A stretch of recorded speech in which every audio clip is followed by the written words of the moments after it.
Pennsylvania is agriculture, like you said, and I understand that horse breeding and racing has a strong impact here in the Commonwealth. So talk more about that with me. Sure. Yasmin, first, thank you for allowing me to be here to talk about it. Horses and equine industry are agriculture. Everything we do is tied to the agricultural industry, and of course, Pennsylvania is just a powerhouse that way. And we talk about the idea that horses eat a lot. They really eat a lot. And so we have a lot of hay, the requirements that we do, and we set the bar because we need the best quality hay. And the same thing goes with the grain, because they're a lot of energy and they need this best quality grain. And so for us, it's really important to be connected to the top farms in the region to have agriculture. On top of all that, it's a really unique perspective. Horses generate a lot of manure. Well, you know, the mushroom industry in Pennsylvania literally leads the world. And here we are.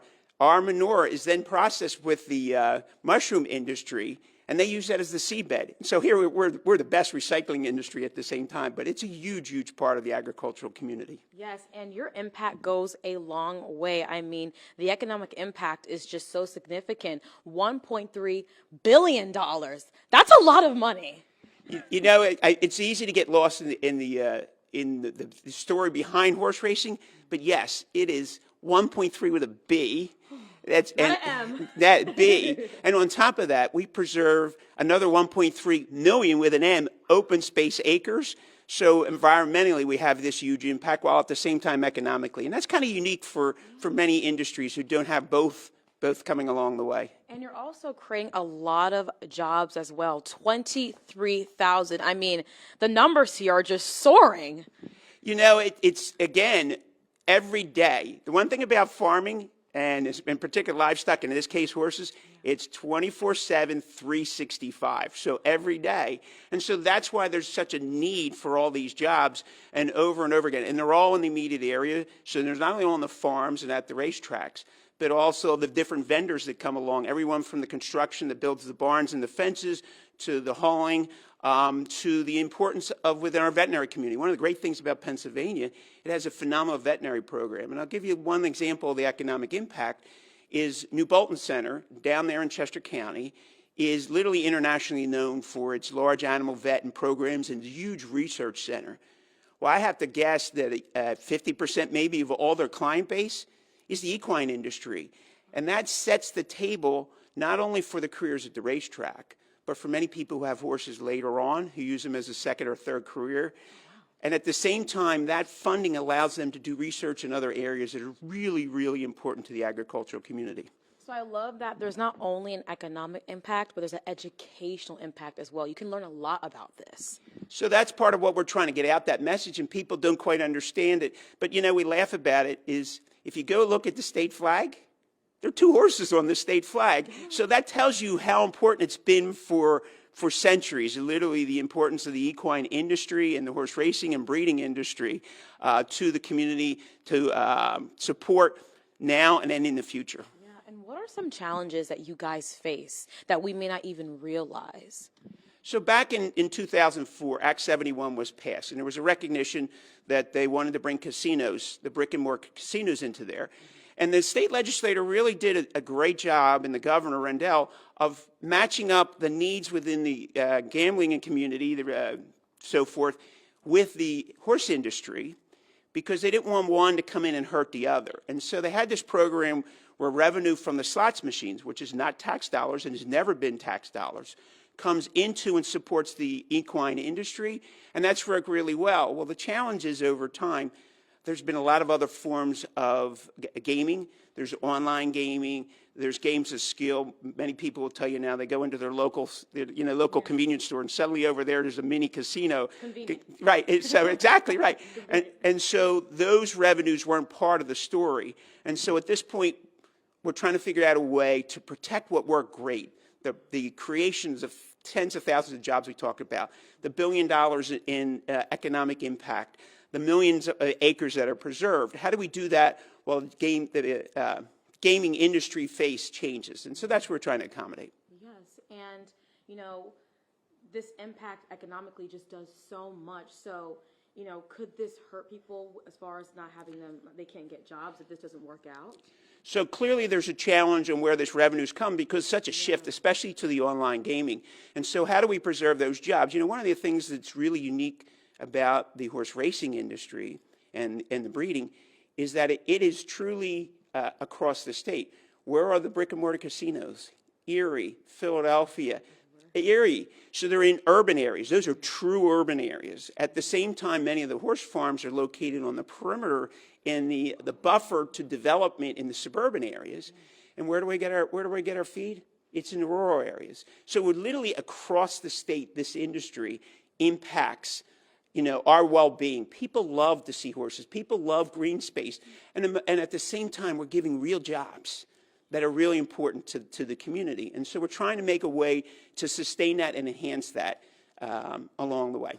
And I think this is so important because this is not coming from taxpayer dollars as well. And that's certainly a misconception. And from the beginning, again, the legislators knew and the governor knew we can't have this from a tax revenue perspective. This has got to come through a partnership with the gaming industry. And that's how it started up with the casinos. Now the times have changed and things other than brick and mortar casinos have come into play. We're just trying to figure out a way to make all of that fit together to preserve what is so special to Pennsylvania. Yes. And what are you guys doing now to preserve this? So it's part of this is just telling our story so that the public and the legislators understand what's going on. One of the things that's really unique, again, listen, we don't have to spend much time talking about the challenges on partisanship or bipartisan. Well, the interesting thing is, I've just told you that this industry affects every spot. So we have support from what I'll call both sides of the aisle. And if you look at this nationally, both the governors of Florida and New York are aggressively supporting the equine industry. You can't get any further on the spectrum, so to speak. Yeah. But that's really reflective here in Pennsylvania. Back in 2004, that was passed in a very bipartisan act. And the discussions today continue to reflect that. So we're really excited and proud of that fact that we don't fit into a little tiny mold or whatever the case may be. So it's really great that we can create that bipartisanship. No, I think it's very important that you're, sharing us the story today. And what is one message you'd give to someone just about this issue, but also helping people to understand that this is a significant impact in Pennsylvania? So I would like to just say that thank you for what we've accomplished. We're working with the legislators, and how great it is that we have all this stuff. And why wouldn't we want to have this for our next generations? And honestly, right now, it's so exciting because it's foaling time. I just had a baby in 12 hours after my horse, I should say. Congrats. I was like, wait, congrats. And, but my mare had a baby, and 12 hours after she was born, she's out running around next to mom. And who doesn't fall in love with that? And how do we preserve and protect the jobs in the urban areas? How do we protect sprawl in the suburban areas? And how do we make that important industry that's so crucial to Pennsylvania thrive? And that's in the rural areas of agriculture. And that's our message. We want to work together to make sure that's sustained, not only for the year and the next year, but for decades and centuries to come. Yes, and if this is not protected, hypothetically, what's the worst that could happen? Well, you're suddenly, I'll take an example, Chester. Harris is a casino in the racing area is really, really important to them for jobs. What happens to that area? What happens to we're here working so hard to try to support the agricultural community. You hear from our governor today how important agriculture is. What happens if we just wipe a significant portion of? Suddenly all the price of grain and hay drops dramatically. How do we keep those farms productive? And so that's what we're trying to do is make sure that doesn't happen in a collective way that doesn't require tax revenue. Wow, this is a lot of great information, Greg, and it's so interesting because just earlier you showed me a picture of your horses, and the babies are just huge. I mean, that's crazy, bigger than me, and I'm a full-fledged adult. Well, my wife was just saying to me, I showed a picture, and she loved every minute, but she goes, how did that come out of there? No, I know, it's crazy, but it's also such a beautiful sight to see. It is wonderful. And I did want to add one other thing to the story. I get lost in the shuffle is when our horses retire, that's say 5 or 6 years old. That's only the beginning.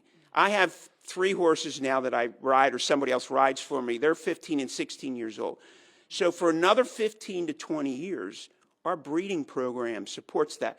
And if you go around, there's any number of different equine industry type stuff that goes on that we support as a second home. And so this carries on just for decades. And all that money, and what I also add is the money I spend on my horses, probably 98% of it stays in the state. So all this money, and I'm no different, and we're all small breeders. Really, Pennsylvania is unique because we're small breeders. We're not the huge farms and rich people. This is the average person who's doing it. This is part of their job. You know, agriculture is tough. Most farmers will tell you they don't have the time to do just farming. They have to do other things. The same thing in the breeding industry. And so it takes 4 years from the time I make that decision until a horse is delivered and racing, until it's generating revenue. So that's the risk we take, and we're looking for stability so that they would be willing to make that investment. Wow, a lot of great information that I just learned.